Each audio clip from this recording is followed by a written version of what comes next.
All right, thank you so much, and thank you all for joining. I appreciate those of you introducing yourselves in the chat. It's wonderful to see multidisciplinary professionals from all across the country and campuses, criminal justice agencies, and victim service providers joining us today. Of course, we know it takes a multidisciplinary response, so it's really great to see all of you. So please continue to do that. My name is Dana Flightman. I am the Training and Awareness Specialist with the Stalking, Prevention, Awareness, and Resource Center, or SPARC, a project of Equitas. And today we are talking about stalking on college campuses. And so if this is your first SPARC webinar, I highly recommend checking out one that I offered a couple weeks ago. It'll be up in our archives soon, called Context is Key, that does a deeper dive on understanding the dynamics of stalking. Today, I'll be doing a brief overview just to make sure folks are on the same page with what is stalking, what are some of those dynamics, but that'll be focusing more on the campus prevalence, campus statistics, relationships and dynamics of stalking that we see on campuses, and then some tips for responding to victims and building awareness in a campus setting. And of course, we know that stalking is prevalent on campus, off campus, really for all folks, but it's especially prevalent for our young adults ages 18 to 24, many of whom are on college campuses. And there's some unique challenges when we think about stalking on campus. There's jurisdictional issues of on campus, off campus. Since stalking is a variety of incidents, where did each one take place? How are these adding up? And how are we tracking on versus off campus and building the whole course of conduct? We also have geographically limited areas often on many of our campuses where there may be one dining hall or many public events that all students are welcome to come to. And so creating distance and planning for safety could be really difficult in those circumstances. And of course, we have the shared social networks on campuses that, because most victims and offenders know each other, they also know the same people. And the social possibilities on campus, those social groups can be so intertwined and difficult to disentangle from and make it harder for victims and survivors. But we also have some really great opportunities when it comes to addressing stalking on campuses. One is that we have resources, and while different campuses certainly have a different scope of resources, many have everything from campus security to mental health. And so the variety of multidisciplinary professionals that we want responding to stalking, we actually have the resources. We have the folks to get, and then we can reach them with this information so they can better assist our victims and survivors. We also are likely to have kind of a beginning on programming, right? My guess is that you do some kind of program on your campus around sexual violence and or dating abuse. And so adding stalking on and incorporating it into that existing program and really building on it is a really great foundation. So it doesn't have to be such a heavy lift. And our campus adjudication process can also be a real asset in addition to or in complement to our legal system, depending on your stalking statute, the situation, and what the student victim wants, of course. And so thanks again for joining me today. We'll talk about all that and more as we talk about stalking on college campuses. So SPARC is funded by the Office on Violence Against Women. We are the technical assistance provider on stalking. And our website is stalkingawareness.org. There we have practitioner guides, and those are broken out by discipline. And we have a section specifically for campus professionals, as well as one for victim service providers, for law enforcement, for prosecutors, for awareness educators, for judicial officers. And so we have all of that there so you can look at it and also share it with your colleagues and other professionals. We have training modules. I'll talk about those more later. But if you do any kind of programming on, again, dating abuse or sexual violence, you want to be talking stalking as well. And so we have scripted programs that you can pick up and lead. We have discussion guides on the show you and other campus-specific resources that you can bring to your school. We are not a direct service provider, but we know that victims come to our website for information. So we have resources that you can share with victims. For example, these brochures you can order for free from our website. We have brochures in English and Spanish on stalking on campus, infographics on stalking on campus, and just a lot of general information to learn more. and webinars like this one. So if after this you're like, wow, I wish I could hear Dana talk even more, you are in luck because we have an archive of recorded webinars, and we're called SPARC, so I got us to call it the SPARchives. So that was pretty much the height of my professional achievement, as I like to say.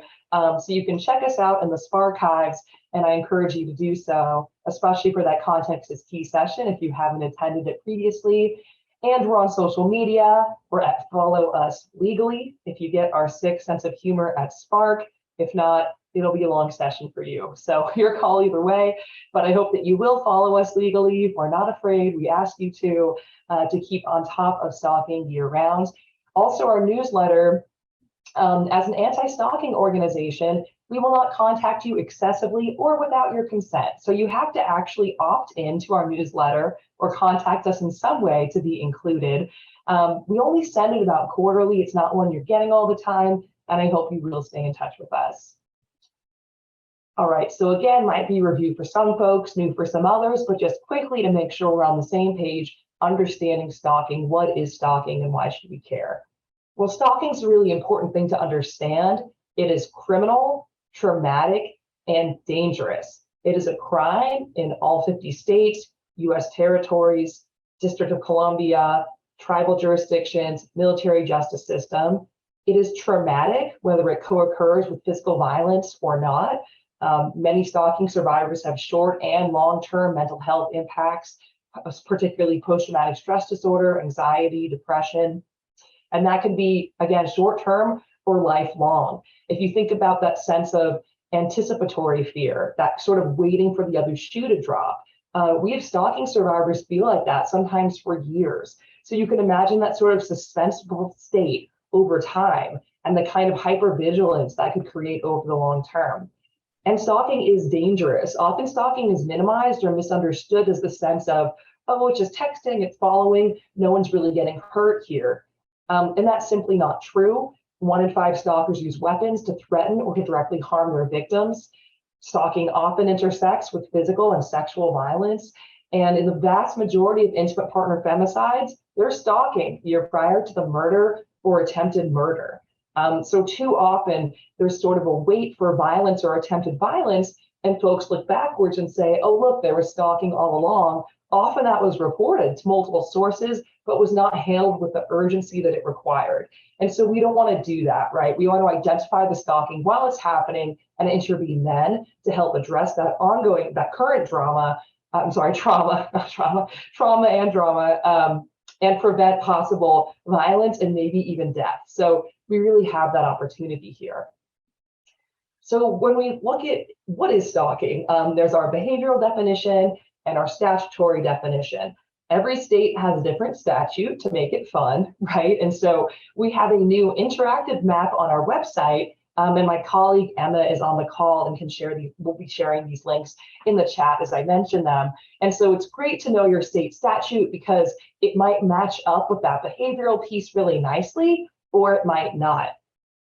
Today we're focusing on the behavioral definition, which is good news for campuses, is the same as our definition under Title IX, the Clery Act. So this will be dictating your school policy as well. And so this is all very consistent on campuses. It is important to know your state statute, though, because you might have a situation where you say, hey, this is stalking behaviorally, and we want a safety plan around that. And this is stalking on campus. We can adjudicate this. But if you go down the street to law enforcement, this may or may not meet their stalking statute. That can be quite confusing for students. And so it's good to be able to compare and contrast and know the similarities and differences. But again, today we're talking about that school policy / behavioral definition. So this is covered under Title IX. And just a reminder that Title IX calls discrimination on the basis of sex, sexual harassment. So it's kind of a broad term that is including all of that. And that includes stalking. And so sometimes folks ask me, well, is stalking really covered under Title IX? And yes, it is specifically called out as one of the types of sexual harassment under this. So just to flag that straight up. Definitionally, behaviorally, on campuses, stalking is a pattern of behavior directed at a specific person that would cause a reasonable person to feel fear for their safety or the safety of others, or to suffer substantial emotional distress. So to break this down a little bit, it's a pattern of behavior that's called a course of conduct in most stalking statutes. So if you look at your student conduct code, you might see the term course of conduct there. We're talking about the same thing. It's two or more behaviors that make up that pattern. And those behaviors can be quite varied. So let's say I'm stalking my colleague Emma because I'm the worst coworker ever, okay? So maybe Monday I text Emma, Tuesday I feel bad about that, I smash her headlights, then Wednesday I feel guilty, so I send her flowers. All of those are stalking behaviors, right? And so stalkers often combine acts that are crimes on their own, like that vandalism, that property damage, with other behaviors that aren't necessarily criminal on their own, but can become criminal in the context of a stalking case. And if you're thinking about your campus adjudication, same concept, right? They might involve certain behaviors that very strictly and directly and obviously go against that student code, along with other behaviors that, it's not illegal to leave someone a note on their door, in their dorm room, or to approach them in a dining hall, but it can become a problem because stalking is against that code, right? And so it can become a problem in the context of a stalking case. So that can be quite confusing because most stalkers are doing both and combining their behaviors.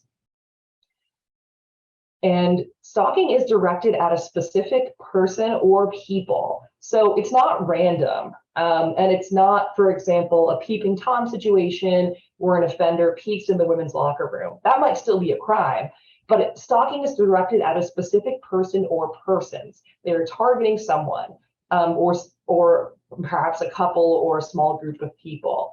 That being said, we often see what we call target dispersion, which is maybe a stalker stalking, say, their ex-partner. Ex-partner starts dating someone new. Okay, now they're stalking their ex and the ex's new romantic interest.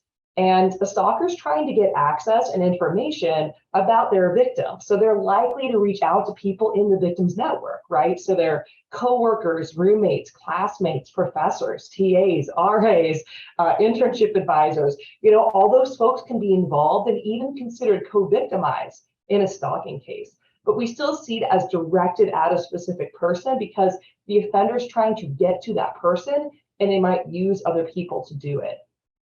And it would cause a reasonable person to feel fear. So fear is really important to understanding stalking, and it's what separates stalking, again, behaviorally, from something it's often confused with, which is harassment. So harassment is typically repeated behavior that would make someone feel frustrated, angry, annoyed, create a hostile environment. And harassment can be quite serious. I'm not trying to minimize it, but it's not necessarily scary. So when we're talking about stalking, we're really talking about fear. And we're also talking about emotional distress. And what that boils down to is it's safety. It's your physical safety, that fear of bodily harm, and your emotional safety. And I don't mean that in a touchy-feely way, like we all feel good all the time, though of course, I hope you do, right? Emotional safety is just acknowledging that someone's fear may be of physical harm, but it could also be of something like having an intimate image shared and your reputation ruined. It could be a fear of losing custody of your children.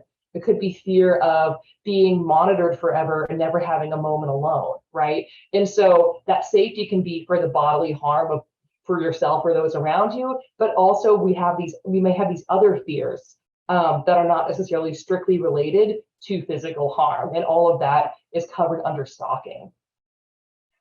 And fear is tough because fear is very contextual. Fear is very personal. And fear, what's scariest to a victim may seem benign or even nice to an outsider. So I always like to share this example because I think it's really powerful. And the first time I heard it, it sure stuck with me. There was a case where this woman called law enforcement and she was hysterical. She's crying. All she'd say was, "There's a cup of coffee in my car." So understandably, the police are not sending out the SWAT team. They're kind of like, "What is your problem?" And eventually she calmed down enough and said, "He's here." So it turned out there's a stalking victim who had relocated to get away from the offender, which 1 in 7 stalking victims do. Confidential address, new job, really thought she'd covered her tracks. She leaves to go to work that day. She gets in her car. There's a cup of coffee with his old nickname for her on it. So unfortunately, I can't see you since we're, on a webinar, but typically when I tell that story in person, people go like, ugh, right? And what that tells me is a reasonable person would feel fear or emotional distress. It's really scary when you know the whole story. But if all you see is this artifact of there's coffee in the car, we're like, what's the problem? What's the big deal? And so that context is critical in stalking cases. It's really everything in stalking cases, because a lot of times what's scariest or most distressing to a victim may seem benign or even nice to an outsider. And so what you want to do if a victim is coming to you as a responder, and I mean responder broadly, whether you're campus security, a victim advocate, a student advocate, or just a faculty member that students tend to come to, any kind of responder you are, what you want to do is ask the right questions, so even if you're like, I don't understand why this person's freaking out about this, take a step back and ask, what message did that send to you? What's the story behind that? Tell me more about that, because those behaviors often have specific meanings only understood between the victim and the offender. The classic example is an offender saying something like, I'll send you roses the day I kill you. So the victim gets roses, is terrified. Everyone around the victim is saying, oh, that's so nice, because they don't know about that meaning. And again, it's context that makes stalking scary or distressing. And it's context that makes stalking stalking, because it's how are these incidents adding up over time, right? What else is going on here? And what's happening in this relationship? How is this adding up and relating to each other that makes it scary and makes it stalking? But is it fear? Like I said, stalking is really about that fear and distress.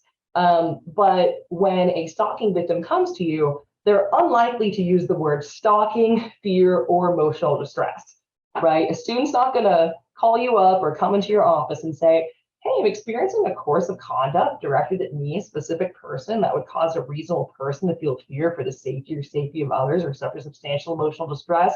I believe you call that stalking behaviorally and under the Clery Act, right? They're not going to say that. If they do, please call me. I'll be like, our awareness month is so good, right? They're not going to say that. When someone's telling you they're experiencing stalking, they're probably more likely to say something like, my ex is being creepy. My old roommate's being weird. My TA is making things awkward. My professor is making me uncomfortable. And it's up to us to be thinking, could this be fear? Could this be stalking? Because as a culture, we don't necessarily lead with, I feel afraid. And I'd say not uniquely, but maybe especially for our young adults on college campuses, there's a sense of, I'm an adult, I can handle it, and I don't want to make it a big thing. I don't want to overreact. I don't want to exaggerate. I don't want to feel childish in any way, right? And so I think there's even more resistance than average potentially to say something instead of, I feel afraid, to say something more like, I'm concerned, I'm confused, I'm frustrated, I'm worried, I'm annoyed, and not necessarily say, I feel afraid, right? We also know there's a lot of minimization. And so there's that fear that the responder will minimize what's going on, but we also see that minimization from victims themselves, and the sense of, I don't want to make it a big deal, maybe I'm exaggerating, I don't want to get anyone in trouble, right? And also because of the repeated trauma, our victims are normalizing, which is actually very scary. So for example, another story I pretty much always share, a law enforcement officer shared this example. They were the regular point of contact for a stalking victim, and the victim called them and was in a really good mood and said, today's a great day. He's only driven by my house 10 times. And the officer's like, what do you mean it's a great, that's ridiculous. It's 9 in the morning.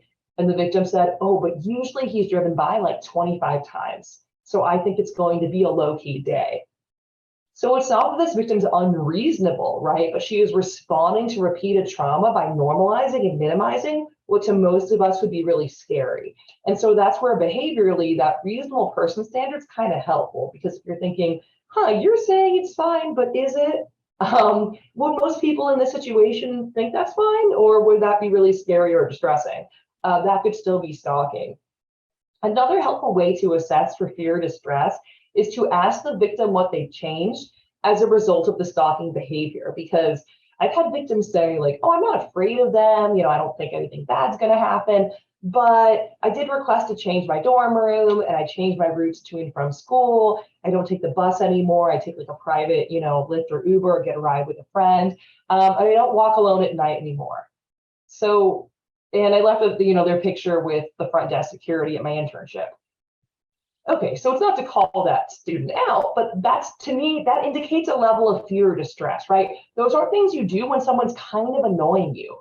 Those are things you do when you really don't want to see that person. And so ask about those accommodations. Have they changed their account numbers or settings? They blocked the phone number. They used to be really active on social media, and maybe they're not anymore, or they blocked that person on WhatsApp, on Snapchat. They changed their settings so that location is no longer available, or turn their Snap map off on that application. Have they spent money on safety devices or accommodations? So if they're living off campus, or I guess if they're living on campus, they could do this. Have they gotten something like the Ring doorbell that sees when folks come to the door, or change their locks? Or accommodations like, I was going to go home, but then I saw them parked outside my dorm, and so I stayed at a motel instead. Here's the receipt, right? Or even I stay with a friend and they can verify that, right? They have that witness. Increased security or privacy measures, that could be things like changing the locks, also telling other people about what's going on, and talk to those witnesses. Did they tell the RA, hey, make sure this person's not on this floor, right? And financial impacts. So that's really evidence for you of emotional distress. Most of us understand why it's distressing to have to spend a bunch of money on something we didn't want to spend money on. So, they smashed my windshield, I had to get it replaced. Here's the receipts. I lost time from work, which many stalking victims do. They caused me inconvenience. So they submitted an assignment under my name online, and it wasn't me. And now I have to deal with this and talk to my professor and get the right thing submitted, right? Because of that interference. And so those kind of financial or other impacts on time, money, effort. So that's what stalking is, again, under our Title IX. And I'll talk in more detail about some of the most common stalking behaviors in a second, but it can be a little bit difficult to identify stalking for a few reasons across the board, but I'd argue especially for our younger populations, right? Our college students and potentially adolescents. And that's because there's a continuum of behaviors. And a lot of these folks are figuring out romantic relationships for the first time. And their pursuit behavior might look different than adult pursuit behavior and might still be developmentally appropriate. So, a teenager writing their crush's name 100 times in a notebook, not scary. A 45-year-old man doing that, I don't like it, right? And so we know that the intensity and the way that these pursuit behaviors and feelings look and are expressed are different at different age groups. And so with our college students, of course, this varies. We know we have some coming into college who have had relationships in high school and are much more, experienced and mature on that spectrum. And we have some who absolutely have not and are really more at an adolescent level. And so, it can vary quite significantly and cause some confusion when these folks are getting together, right, in these romantic pursuits. So how do we know where the line is, right? And what I would say is there's no, hard and fast rule here, but the line is really about fear. So there are developmentally appropriate behaviors like these intense crushes or romantic feelings towards peers. And you might remember reacting to a college breakup as an adult and be like, oh man, I can't believe I lost it. At least I feel that way. Maybe I'm speaking for myself, not you. But that's where you're at developmentally, right? And so, being pretty enamored with that person, and pursuit behaviors like following them around school, you're waiting for them, you're contacting them a lot, you're trying to hang out all the time, you're writing them poems or songs. And of course, we also have our idolizing celebrity figures for adolescents and college students as well, having the poster of the band in the dorm room, going to all their concerts, waiting to see when they come out because you can't wait to meet that person, right? And so all of these are developmentally appropriate behaviors, generally speaking. When it becomes scary is when it becomes scary, right? And so typically the recipient of these behaviors, say someone has a crush on you, and whether you're interested or not, they write you a note, They wait for you. You can tell they're kind of interested. They want to talk to you. You're likely not going to be afraid of that unless it's stalking, right? So waiting for someone can be stalking behavior, can be flirting behavior. There's no, again, hard and fast rule there. But typically, if a student is coming to you, it's because they're concerned. It's because they're in distress. And so it's really the context of these behaviors, whether they're wanted or unwanted. And again, these are rarely experienced as threatening, right? So, that person's unlikely to feel threatened by that unless it's kind of crossed that line into that scary territory. And I think that engaging young people in discussions about this, what is appropriate, what is not, where does it cross the line? How can you tell if someone likes what you're doing or if it's freaking them out? How do we back off? How do we set boundaries? How do we respect boundaries? And bringing stalking into that conversation, I think, is an important thing to do. So just stalking on campus, prevalence and relationships. Across the United States, stalking is a very prevalent crime. This is for our whole population, not just students. Nearly 1 in 3 women and 1 in 6 men experience stalking victimization in their lifetimes. And we know people of all gender identities experience stalking, absolutely. This is the best available national data, and this is how it's defined. So I'm just repeating it to you that way. So this really is at the same prevalence as sexual violence and intimate partner violence, and yet there are very few resources available, no national stalking hotline, few if any standalone stalking resources, and our students often don't know where to go when they're experiencing this.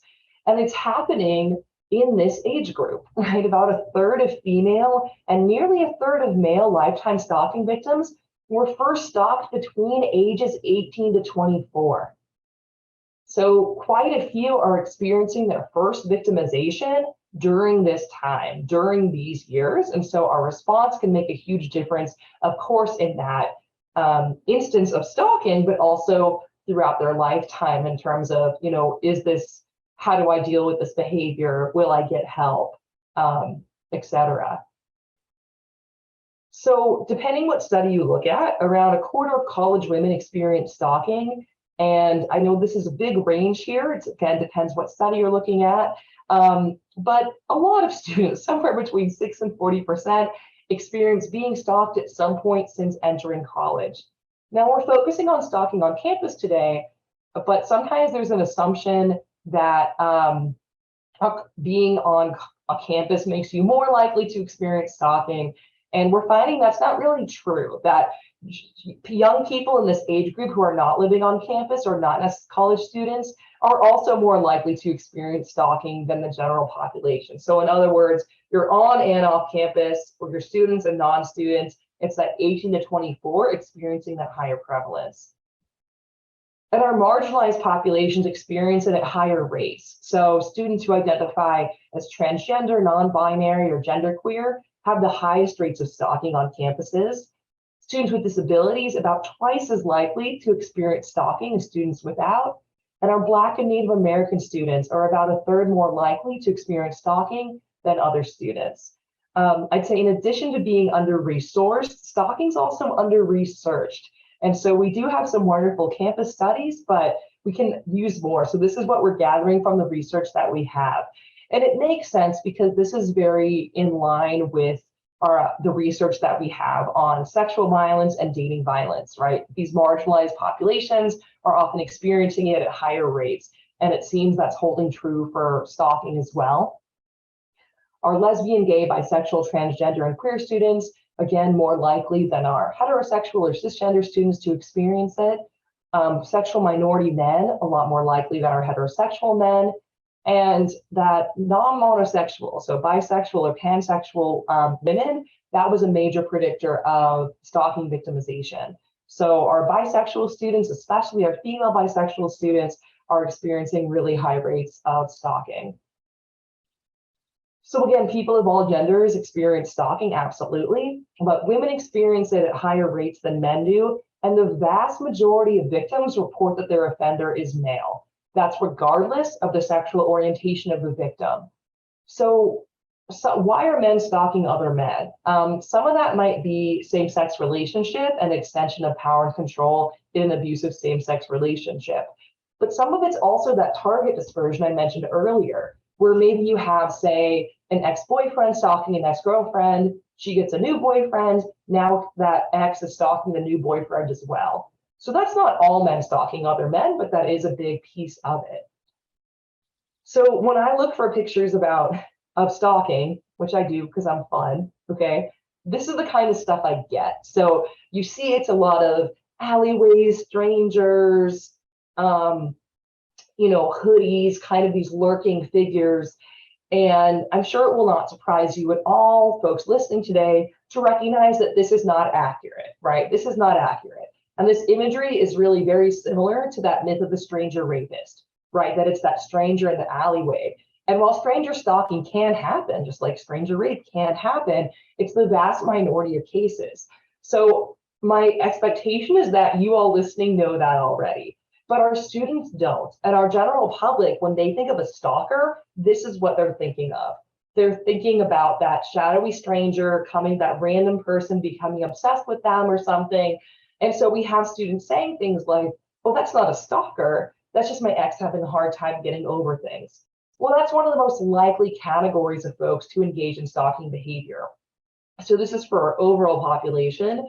About a third to 40% of the time, that stalker is a current or former intimate partner. But that also means a lot of the time it's not, right? It may be an acquaintance. That's our largest category. It can be a stranger, though it's relatively rare. It might be a brief encounter. Oh, I saw them at a party once. I think they were in a class of mine, but we didn't really talk, right? A family member or a person of authority, like a professor, an academic advisor, a law enforcement officer. And if we look at our rates on campus, and these categories are a little bit different because that's how the study was done a little bit differently, they reflect this as well, where about half the time that offender is a current or former intimate partner. But it's also this acquaintance, actually over half the time, right? It could be someone that students recognize, but say they're not a friend. So, oh, I saw them at a party. I think they work at that coffee shop. They're kind of in the network of people I know, but they're not really a friend of mine. It can be a friend or an estranged friend about a fourth of the time, or a classmate. And so I really encourage you, when you're thinking about stalking on campus, are you thinking about both that intimate partner stalking and that acquaintance stalking? Because actually the majority of stalking on campuses is acquaintance related. And so are you serving all victims of stalking, and would they know where to find you? Because I am, you say if I'm a student who's being stalked by an old roommate and there was never a sexual or romantic relationship, we were friends, we had a falling out, now they're stalking me, I'm unlikely to think, oh, this falls on, I'm going to call Title IX office or the Women's or Gender Center or whatever the place might be on your campus that could actually address this, because most students associate Title IX office or their gender center with sexual assault. And that's not wrong, but it is incomplete, because even if there's no sexual component here, that's where our stalking response is often housed. And this matters because it leads to a lack of reporting and identification, right? So victims who knew their offenders are more likely to be afraid. So they know, I know that person, I'm afraid of them, but they're less likely to report than those stalked by a stranger. And that's because we have this sort of trope and media myth of stranger stalking that we're more likely to say, oh, that's a stalker, I'm going to report that. Versus when you're afraid and it's a friend or a strange friend, less likely, even if you are afraid, to say, oh, that's stalking, I could report that in the same way. And so these myths and misperceptions really impact our safety for our victims. So is it an acquaintance or an intimate partner? And I think this is worth saying really across the board for age groups, but probably particularly among our young adults, because we have to remember that no one uses the term intimate partner besides us, right? And so if you ask, a 19-year-old, was that your intimate partner? You're probably going to get a blank look. And there can absolutely be a blurry line here. So if they, for example, met on a dating site, so we haven't even met in person, we've just been talking on a dating site and they've begun stalking me. Or, we met there, but it was more of a friend vibe. Or, they hit on me, but I wasn't interested. Or maybe they did hook up a couple of times, but they wouldn't say they were like a boyfriend or girlfriend or partner or anything like that.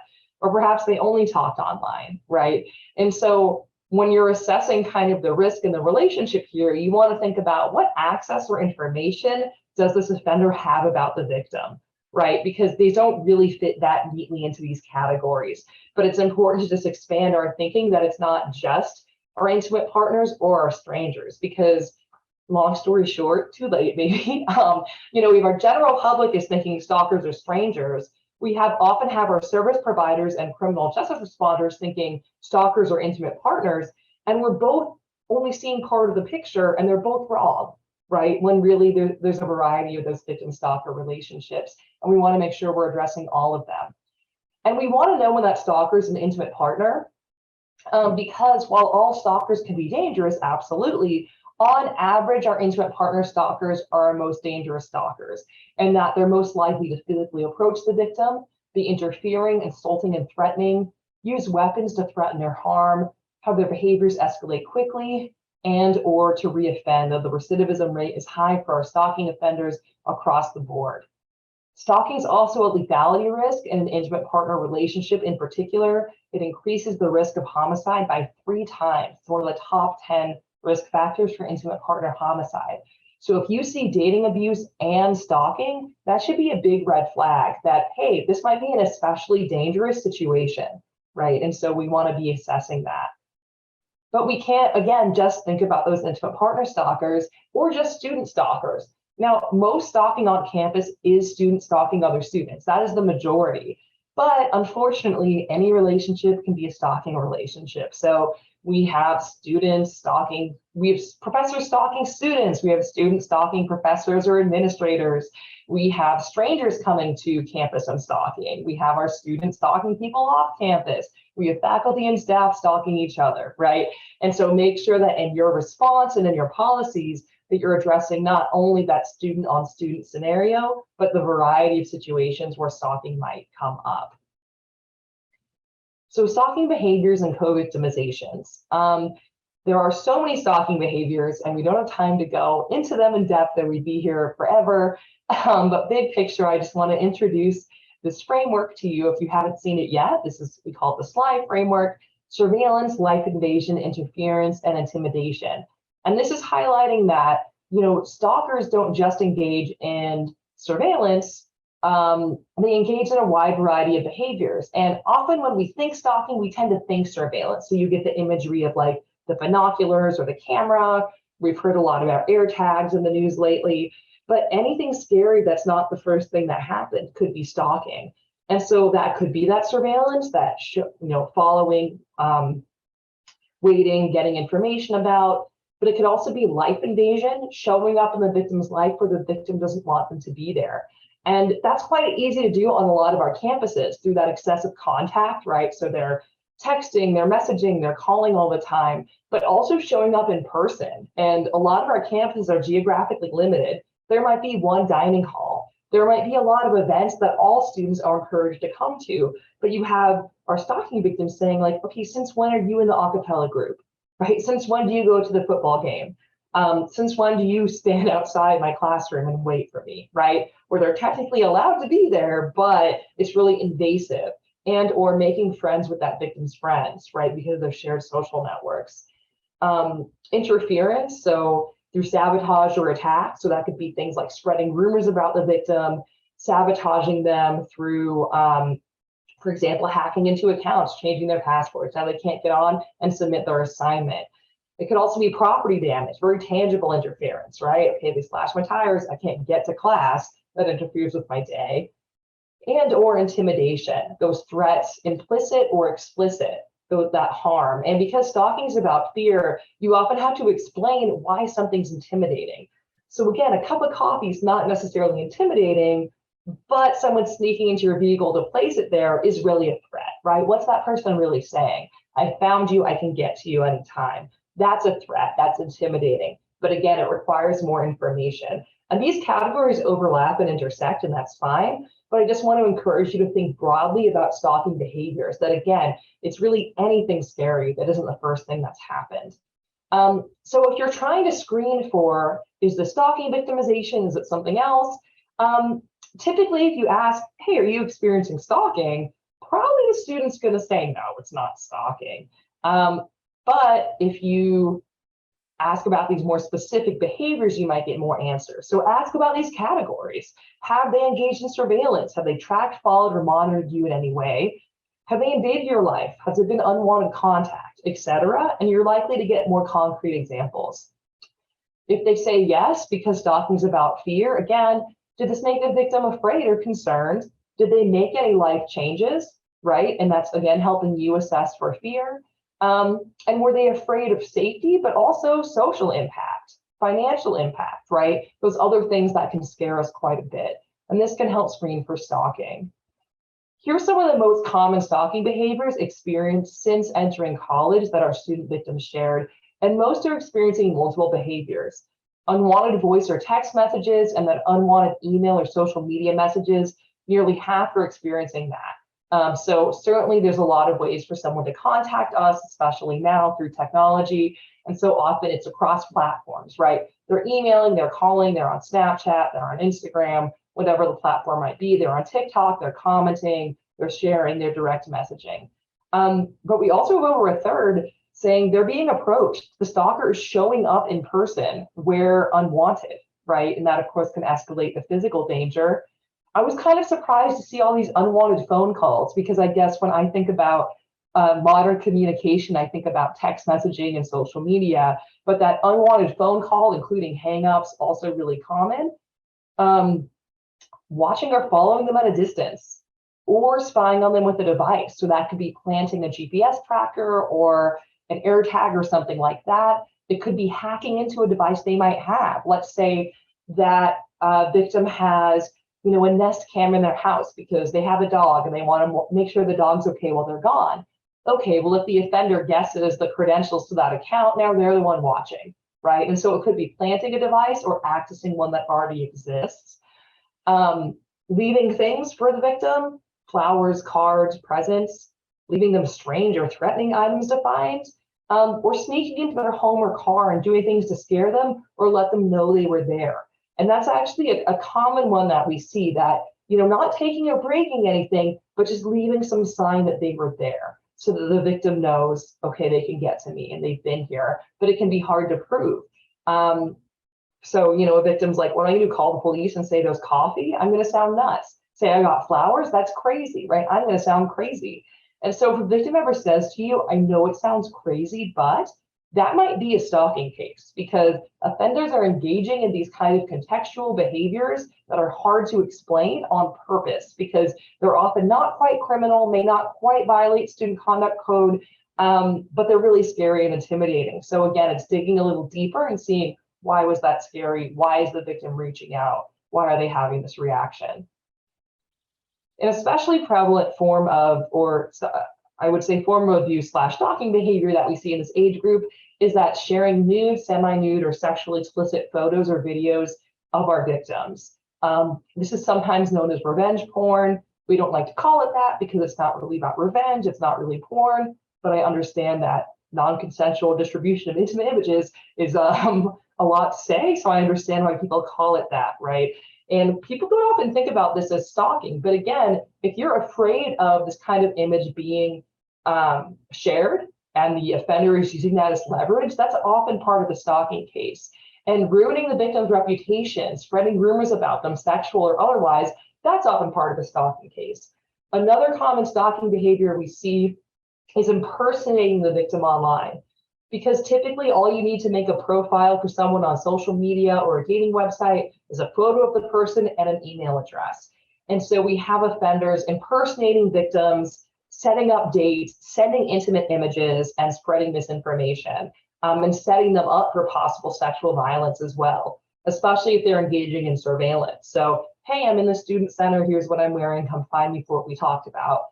The victim's approached by a stranger, they're like, I'm not even on that app, right? And they're like, really excited, these pictures of you, didn't you send these to me?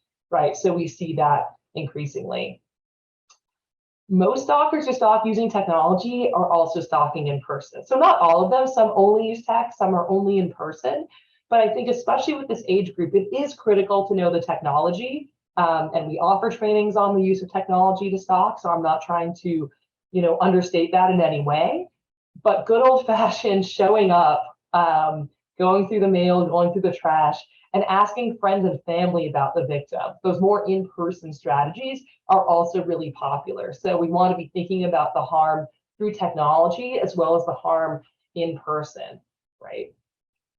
If you're thinking about your student conduct code, and different campuses have different codes, but what we tell law enforcement when we think about charging stalkings, we'll say, hey, you can't charge stalking, charge something. And I'd say that here too, if you're going through the student adjudication process, and take a look and see what other behavior violations there might have been in the course of a stalking conduct, because a lot of stalkers are violating a ton of different conduct codes in order to engage in that stalking behavior, right? And some of these might seem small, but they can still offer some amount of accountability and or help build that course of conduct. So if on day one you have, say, unauthorized use of ID cards, maybe they took a friend's ID card and swiped into the dorm the victim's in. They weren't supposed to do that, right? And then maybe on day two, you have misuse of a computer system or internet, right? They're sending threatening things using the campus internet network to that victim. Look, I know I'm not your judge or your adjudication counsel, but according to me, you have a stalking case. You have two or more behaviors that would cause a reasonable person to feel fear. But if we didn't take a look and notice that unauthorized misuse of ID card, now we don't have stalking, right? Because we're starting from one instead of two. So again, when we're thinking about accountability, look through your entire conduct code, see if there's other behaviors there that might be violating to add on to that, I guess charge isn't the right word, but to that complaint, right, when appropriate.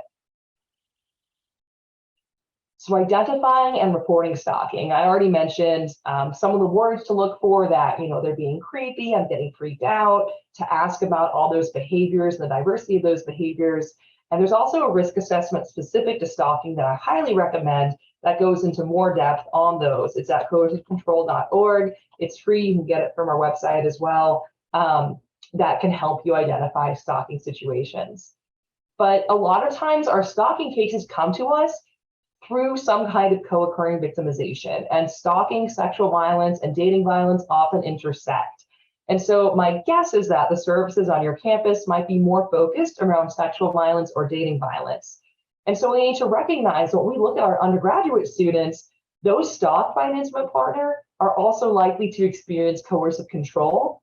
About 1 in 3 experience sexual assault, and more than 1 in 10 experience physical assault. And so a student might be presenting primarily as a dating abuse or sexual violence victim, but there might be stalking victimization as well.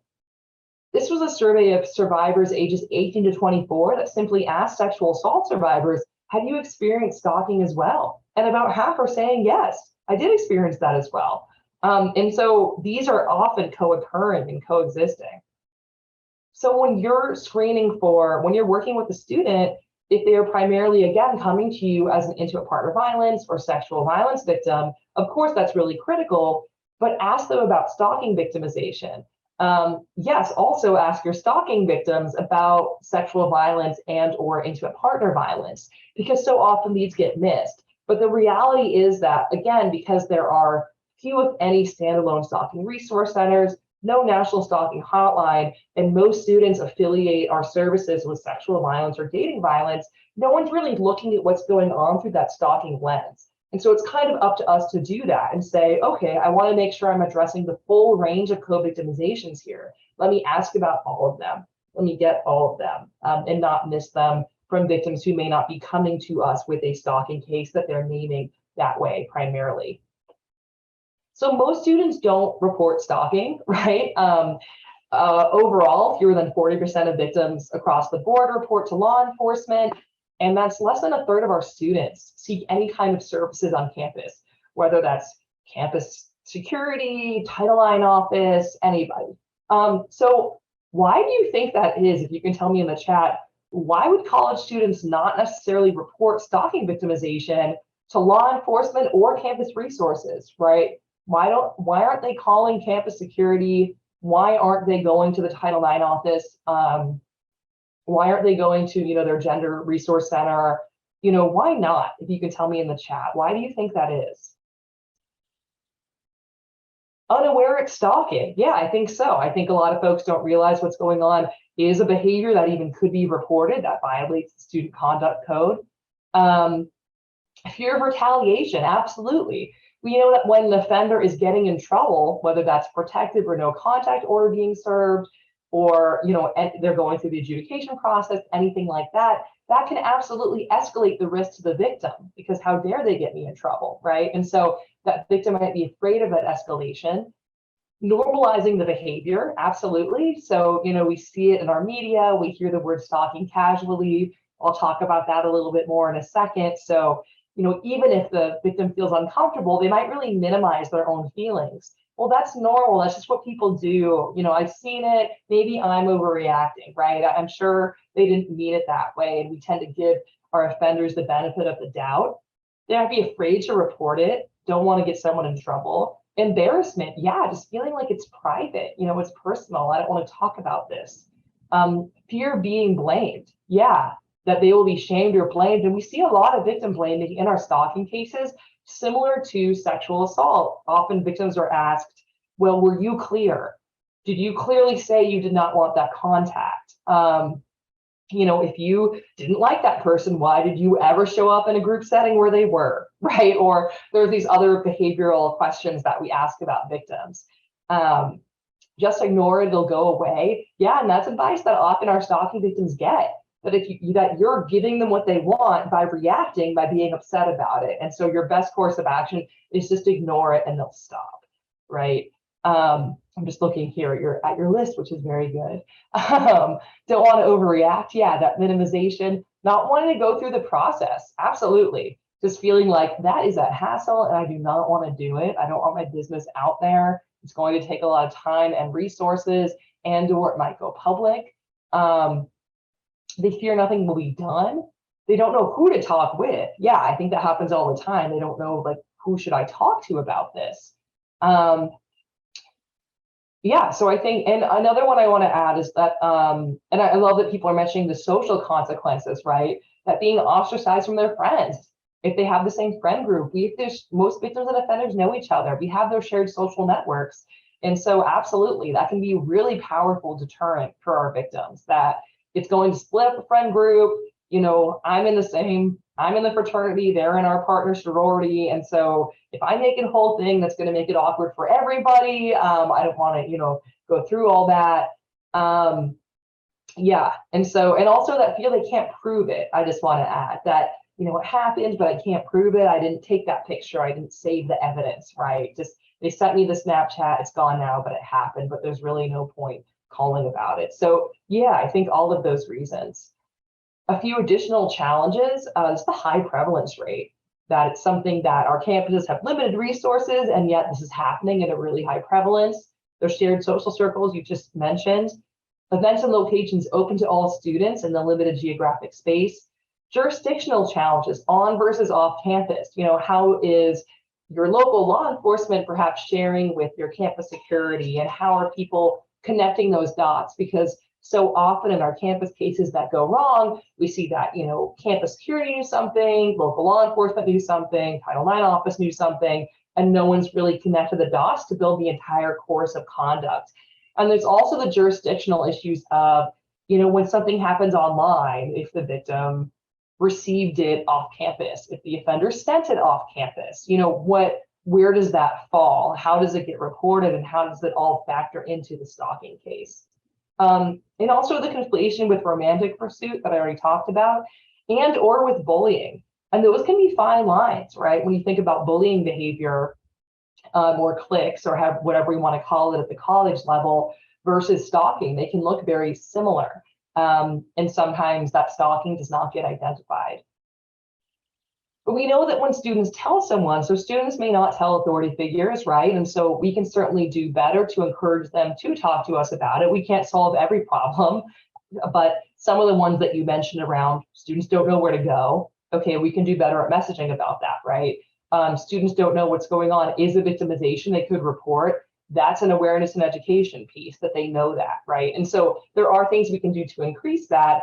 But we know that the truth is, and this is of course true for our sexual violence and dating violence as well, that most people are telling friends or family first, right? That's who most people tell. They're not telling that official responder, they're telling someone they know or trust, often a friend. So how that person responds makes a huge difference in if they will continue to seek help or not. And that's why that normalization of stalking that you all also just mentioned under that, reasons folks don't report, is really has a very serious impact here. So you might have heard or said something like this, and I'm sure you see it among your students. That's something like, oh my God, I'm stalking you on Insta, saw your photos, I was stalking you on Snapchat. Oh my God, sorry to text again, I'm not stalking you, right? And of course, you can use social media to stalk somebody, right? To contact them, to watch what they do, to gather information. But in an example like this, we're probably not talking about actual stalking, right? It's being used casually. And I'm certainly not saying the casual use of the word stalking is causing stalking, but it does kind of dilute the seriousness of the term because it gives a false impression that we know what stalking is and it's not that big a deal, when actually most folks don't know what stalking is, and it is kind of a big deal. And I'd argue it's a bit unique to this crime at this point. Like no one's like, oh man, that party was so lit, it's arson, right? That's not a thing. If you tell your friend there was arson at my apartment last week, they're gonna be like, dude, there was arson? You gotta call campus security, you gotta call the police, there was freaking arson.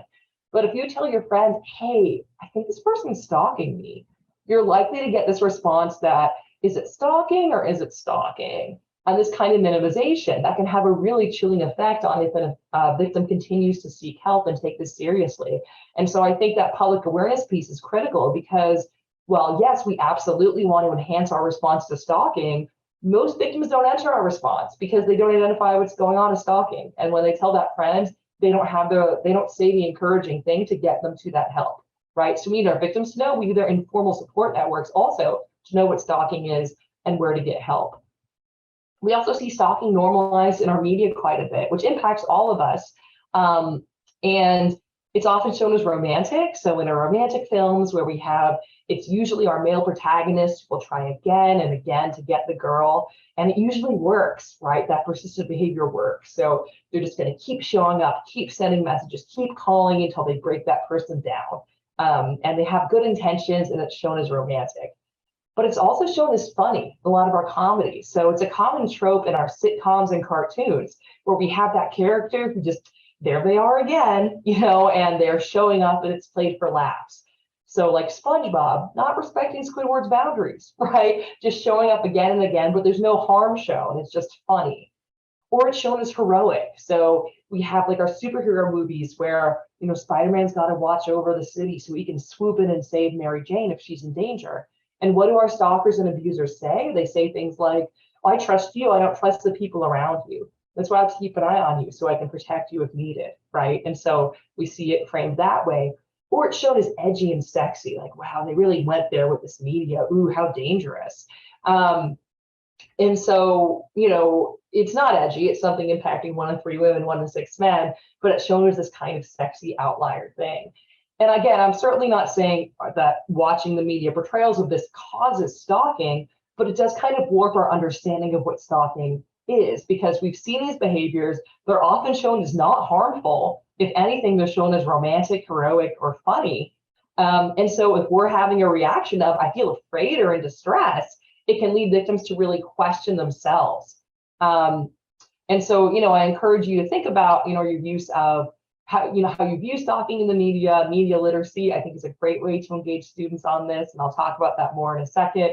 But also just the casual usage, because again, I think that we're unlikely to hear jokes using the word, rape or about abuse, but with stalking, we don't quite get that. And I think it is creating a misperception about the seriousness and reality of stalking victimization.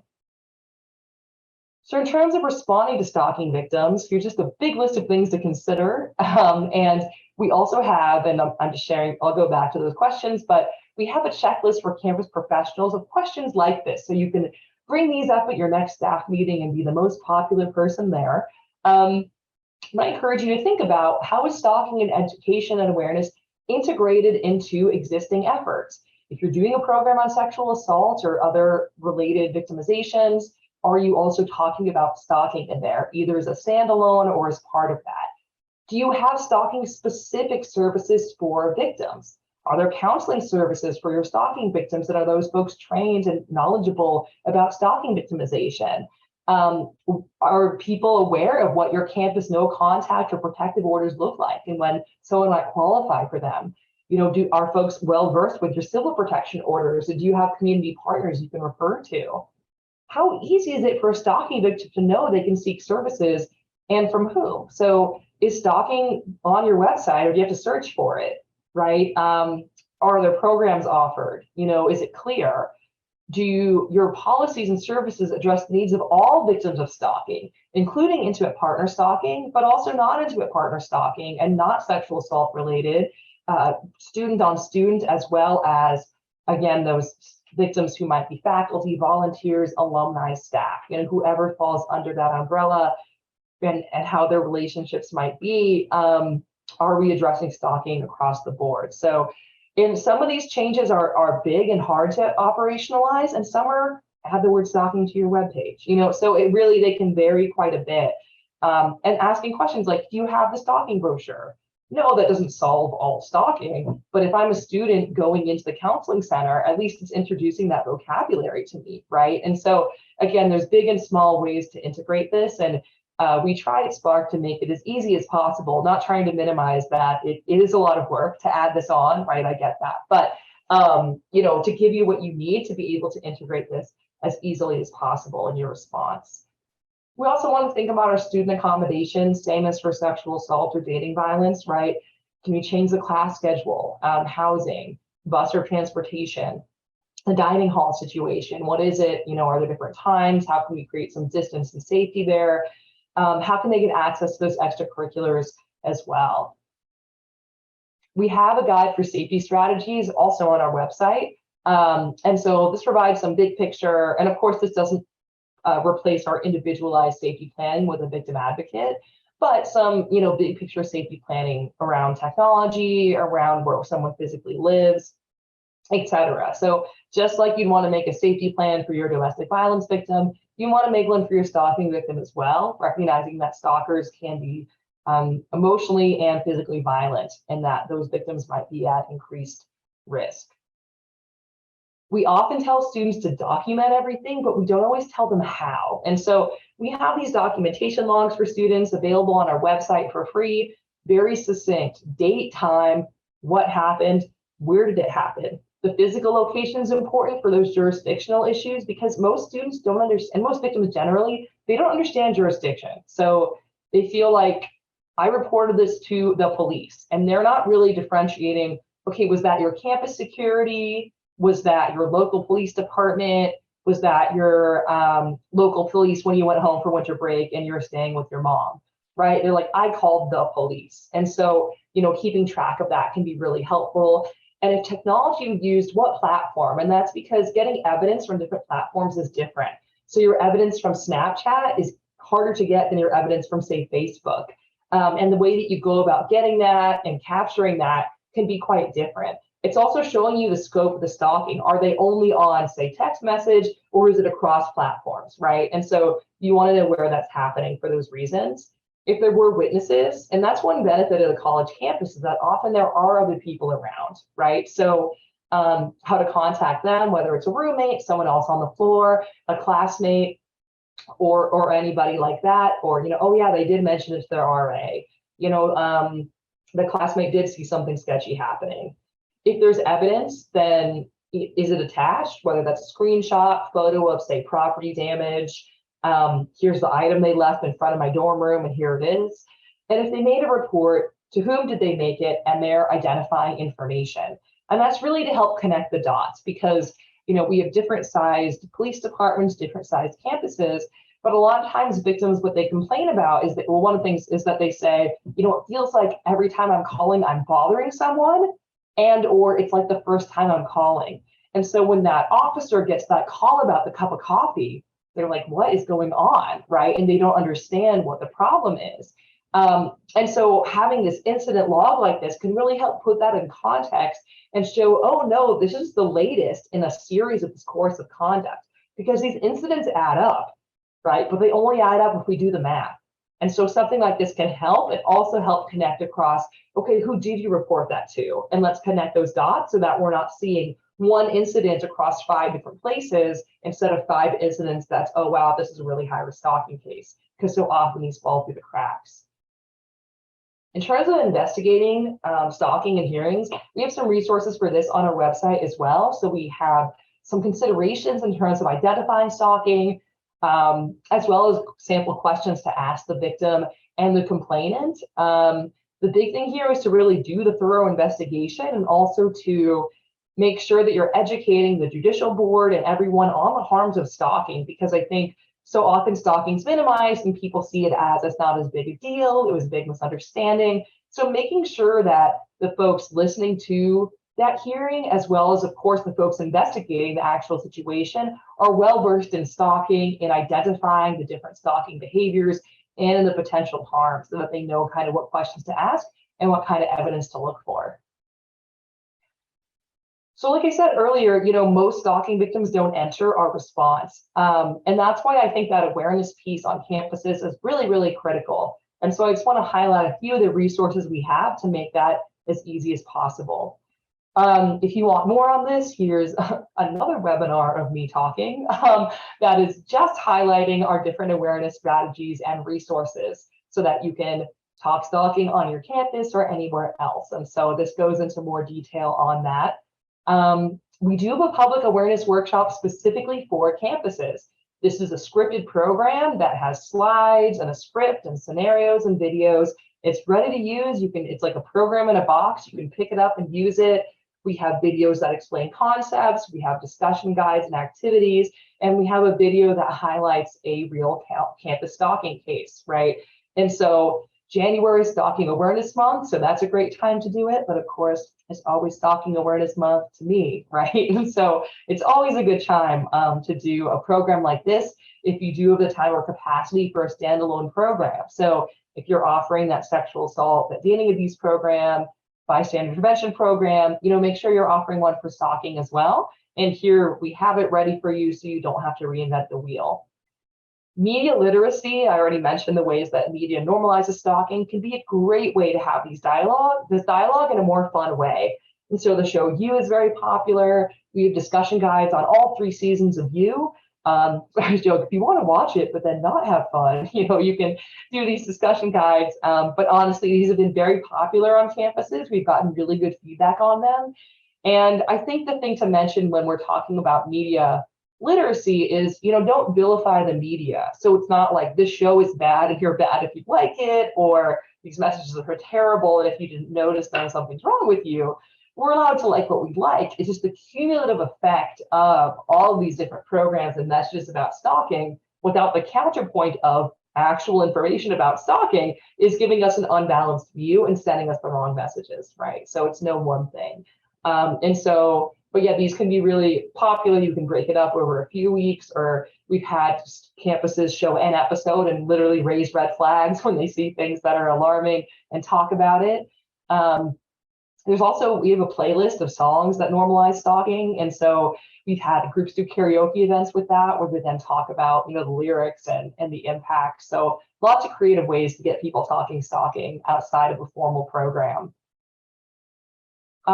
Again, also integrating this into your existing programming. And so if you don't have time for a standalone program, just thinking about, okay, if I'm talking about dating abuse, often stalking behaviors are part of an abusive relationship, right? If an abuser is calling all the time, texting all the time, showing up, asking friends and family where that person is, putting a GPS on the car, that's domestic violence or intimate partner violence. It's what we might call emotional abuse, digital abuse, and it's stalking. It's both. And it can happen during and or after a relationship. So even just saying that and saying, hey, these behaviors may also be stalking behaviors. And stalking is another form of victimization that we address here on campus, and here's where to go for that. Just introducing that can go a long way. of course, we always want to up the dosage, right, on these programs. And so doing a public awareness campaign on stalking. So we have some guidance for that, as well as, again, those guides for incorporating stalking into other programs. Here's an activity idea that we've seen be pretty successful, and it really addresses some of that complexity I mentioned earlier. Hanging up, I think we used to call it butcher paper. They probably don't call it that now. Big pieces of paper that do not imply murder. Romantic, is it bullying or clicks? Is it stalking? Giving students these different behavior cards and asking them to either stand by one of those posters or to, hang up. Okay, something like steals things like your textbooks and jackets, so you have to go ask for them back. Is that flirting? Is that bullying?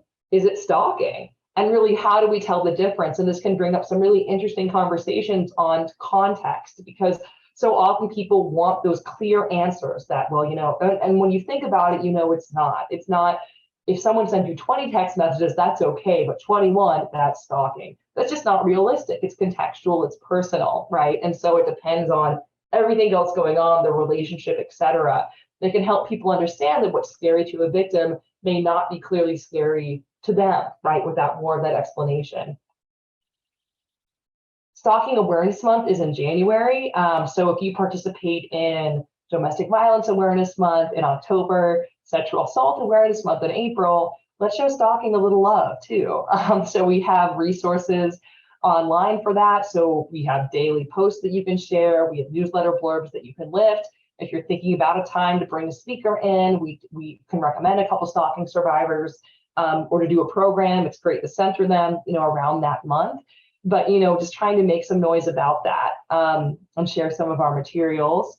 And incorporate stalking into other awareness months that you do that may have a little more traction. So it's not just, oh, it was the time to talk about stalking and now that's over. Again, integrate it into your other efforts.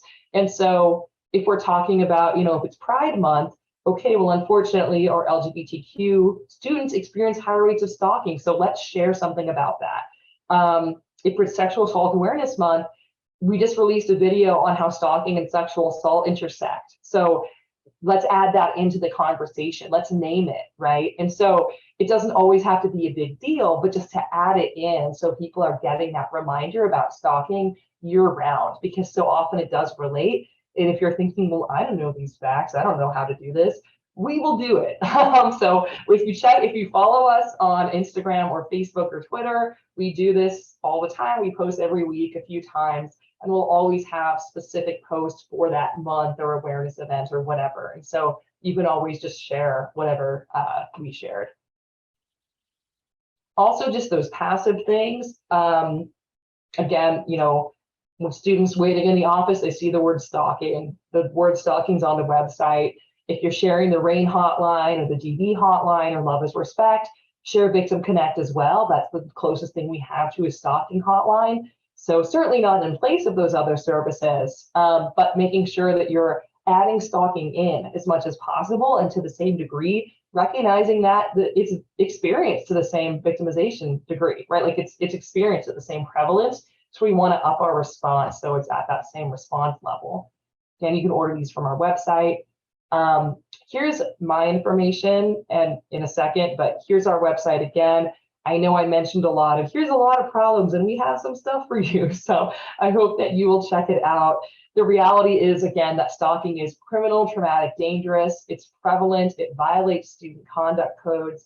And we need to be keeping these victims safe and holding these offenders accountable. There are a few resources available to help you do that. And a lot of folks are primarily focused on intimate partner violence and or sexual assault. And so often in these campus cases where we see things fall through the cracks, it's not really one person's fault, right? It's not like, oh, that one officer should have called it in. It's often a system failure where our campus security knew something, local law enforcement knew something else, prosecutor knew something, mental health, victim services, and no one's connecting the dots, seeing the whole course of conduct and acting with the level of urgency required. And that's what I see again and again. Just this week, I read 2 cases about college students murdered on campuses after reporting stalking to multiple sources, right? And it's devastating to see. And it's so unnecessary because if we identified stalking while it was happening and responded with the urgency merited, where there's no reason to wait for that violence or attempted violence. And there's no one whose job it is to make sure that happen. And our system is really not set up for stalking cases. It's set up to be incident based, right? There's a conduct violation, we address and or adjudicate that violation. And stalking is this contextual, multi-jurisdictional, multi-level, series of events and course of conduct. There's no one whose job it is to build that sense of urgency and connect the dots. So it kind of has to be you, whatever role you play, recognizing that after this, 75 to 90 minutes, you now know more about stalking on campuses than most people in our field. That's the reality of the situation. And it's on us to say, hey, I know other people may not quite get this, but I do. I see the urgency here. I know this is traumatic. I know this is dangerous, and I'm going to help this victim the best I can. And so, don't hesitate to come to our website, follow us, sign up for our newsletter for our ongoing resources. This is my contact information. I just want to thank you so much for your attention and for all of your good work. I know it's easy for me to say, hey, think about this, add this in, use that. But you're the ones who are actually on campuses, keeping victims safe and holding offenders accountable. It is all easier said than done. So I hope that you will use some of these resources and reach out. We can provide a training to your campus staff. We can talk through a specific case, et cetera, anything you might need. So thanks so much. Have a great weekend. And I'm going to stick around. I know we have some questions here. I understand that folks have to go, but I see a couple in the Q&A. And if you have any other questions, please do add them in here.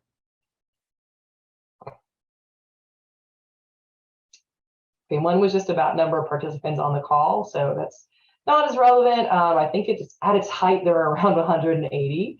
Someone else asked, I'd like to hear more about how to advise a student who's worried about reporting because it's brother, sister, sorority, fraternity. It will, quote, ruin everything for everyone.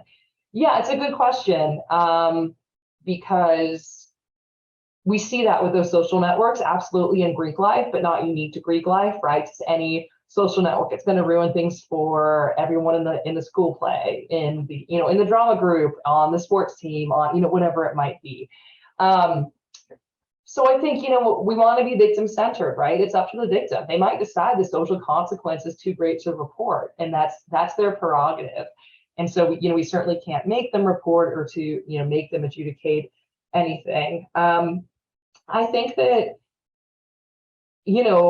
it's helping them weigh the pros and cons of those different things and saying, well, who are your really close friends and how do you think they would react? And, if they wouldn't react and be supportive, how do we feel about that? And I think, what was I going to say? It's also letting students know, and this is not to pressure them, but also just reminding them that those who stalk once are likely to stalk again, right? About 1 in 3 stalkers have stalked before. And so often we find with victims that when they say, hey, if it's just me, it's fine. But now that I realize they're going to do this to someone else, or they have done this to someone else, or they're reaching out to my family, my friends, my roommates, my professors, now that they're bothering other people and or I see that they might, it's really not okay. That's often when victims are more interested in working with those systems to say, well, I don't want this to happen to anybody else. I don't want anyone else to be in danger because I didn't act, right? And so that responsibility for oneself, but also for other people is often really compelling. But I think, again, it's making just a list of pros and cons and having them weigh what they do and don't want to do. And the truth is, there's no, in terms of reporting it and adjudicating it, some stalkers will absolutely stalk. You have that no contact order, they stop. They don't want to get in trouble. They don't want to get expelled. And you have some who do not stop and in fact escalate their behavior. That's a real consequence. So I think also asking the victim how they think the offender might react. Some will say, oh my goodness, they'd be so embarrassed, they're valedictorian, they don't want that, they're going to back off. And others might say, it'll make them angry, it'll get worse. So I don't know how helpful that is. I certainly, again, we want to defer to victims on what they want to do. And we can safety plan regardless if they tell other people. You have more safety planning options if more people are aware of what's going on, more eyes on the situation. But certainly you don't need to be public about what's going on in order to make an escape plan or change your routes to and from school, et cetera. And so I don't know how helpful that was, but I think, again, deferring to victims and, raising some of those points about recidivism and or multiple victims can be helpful. So, and certainly if folks have other suggestions, please feel free to add in the chat. All right, I'm seeing another question here. Let's see, curious about solutions you might offer for unwanted behavior that may have not yet risen to the level of stalking, doesn't fit into category. So they're saying, okay, an example is like a small campus, someone's in a place they're allowed to be, but maybe only at the time the victim's there. So how do we address that, especially if the victim's afraid, but they don't want you to talk to the perpetrator? How can we address this for the sake of the victim and also address the unwanted behavior? Okay, so there's kind of a lot of questions in here, and all of them are good. We see this on campuses and also in, say, a rural area, right? Where, okay, they're at the gas station and they're only showing up when the victim's there, but that's the gas station, so we can't tell them they're not allowed to go, right? And we see that again and again. So I think if you are addressing this, setting up some different timing, kind of like using the model of if there's joint custody, okay, you can communicate about the kids, being like, yeah, you can use the space for this purpose, but not that purpose, right? And that goes outside that no contact order, et cetera, if that's what's being given.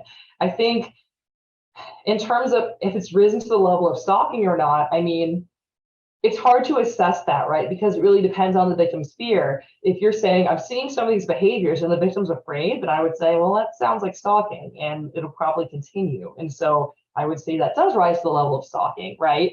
You can certainly have stalking cases that are at, more or less persistent, more or less violent, but I would still say that's probably a stalking case. So I think giving people the language to express that, giving them a little bit more information about stalking, can be helpful. In terms of address with the perpetrator, again, it depends what avenue you're pursuing. I mean, it could be terms given through that no contact order, et cetera. It could be helping, I mean, I don't want to say helping them understand because stalking is typically not a misunderstanding, right? Most offenders are trying to scare their victims. But I think, yes, you need to make sure, and I know it can be quite tricky on campuses, that your suspect also has access to campus and to all the services and activities. So I know that can be a really, really tricky balance, but I think it might be, okay, victim gets the first half of the once period, the suspect gets the second half, or making those accommodations as needed. So I don't know, again, if that really answered your question, but I think that it's really putting in context, like, why is this person here at this time? Because offenders often say, this is a big misunderstanding, right? But if the victim's afraid, there's probably a good reason. They probably know something you don't. There's probably more than one thing going on. They're not talking to you because someone was outside class one time, right? This is multiple incidents adding up, and the victim believes it's directed at them. So asking, why do you think this was directed at you? Not in that tone, in a nicer tone, but what is making you afraid? What is the full course of conduct? Doing a full SHARP assessment, which I linked to earlier, to get the whole thing, and explaining, why this victim, why this time, why is it scary? Because again, they probably do a reason, even if it's not super obvious on the surface. So I hope that was helpful. I think also integrating stalking education into bystander prevention. So that's more conceptual than helping with a specific case, but so we have those offenders' friends saying, hey, don't look at their phone if they don't want you to, like, that's not cool, kind of in doing that sort of cultural change, using some stalking examples in there, hopefully getting some positive peer pressure in terms of norm changing, but on the offenders as well, I think is an important step. All right, any other questions? Give you a few seconds here. All right, well, I'm not seeing any, so I will not take up more of your time. Thanks for those who stuck with me, even through the Q&A. I appreciate you. Don't hesitate to reach out for further training with any questions, for more resources, etc.